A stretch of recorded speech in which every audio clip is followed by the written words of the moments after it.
네, 올해는 제주 4.3 76주년입니다. 제주 MBC는 4차례에 걸쳐 4.3의 남은 과제들을 짚어보는 연속 보도를 준비했는데요. 첫 번째 순서로 희생자들의 넋을 기리기 위해 들어선 제주 지역 4.3 역사관과 기념관의 가려진 진실을 살펴봤습니다. 김항석 기자입니다. 4.3 당시 제주 최대의 집단 수용소였던 주정공장 터. 이곳은 불법 군사 재판을 받은 2,500여 명과 한국전쟁 이후 예비검속으로 끌려온 주민들을 감금하는 장소였습니다. 4.3의 아픔을 오롯이 간직한 주정공장 터에는 70여 년 만에 희생자의 넋을 기리기 위한 역사관이 들어섰습니다. 주정공장 수용소에 갇힌 사람들은 무자비한 고문을 당하거나 학살됐습니다. 일부는 현재 제주국제공항인 정뜨르 비행장에서 총살되기도 했고 많은 수용자들이 바다에 수장된 것으로 추정되기도 합니다. 근데 어느 한 사람도 진짜로 내가 정말 죄가 있어서 죽는다 한 사람들은 없을 거예요. 예.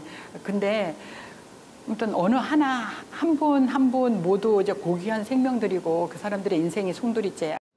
문제는 이곳 역사관의 기록들이 사실상 반쪽에 그치고 있다는 점입니다. 역사관 전시물에서는 희생자들의 죽음에 대한 설명은 자세하게 나와 있습니다. 하지만 역사관 어디에서도 희생자들이 왜 누구에 의해 죽임을 당했는지는 전혀 설명돼 있지 않습니다.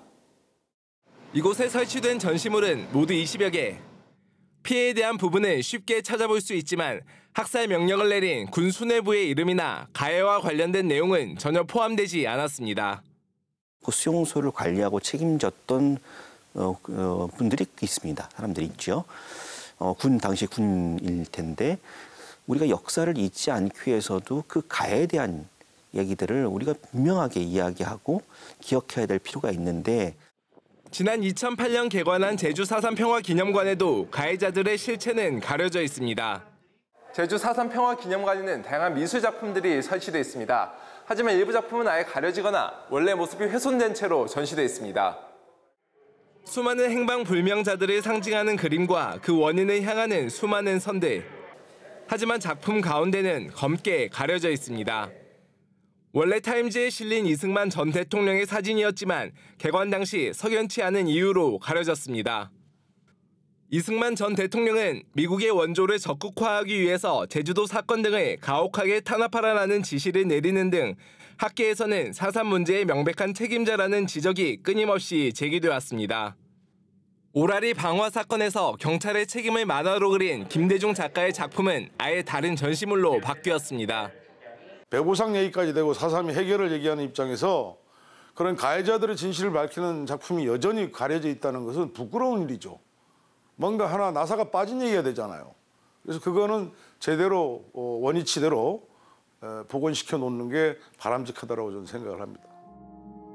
화해와 상생이라는 오래된 화두의 전제 조건은 가해에 대한 정확한 기록과 사과입니다. 진정한 화해와 상생을 위해서 가려진 가해자들을 보다 선명하게 드러내기 위한 노력이 이어져야 하는 이유이기도 합니다. MBC 뉴스 김항섭입니다.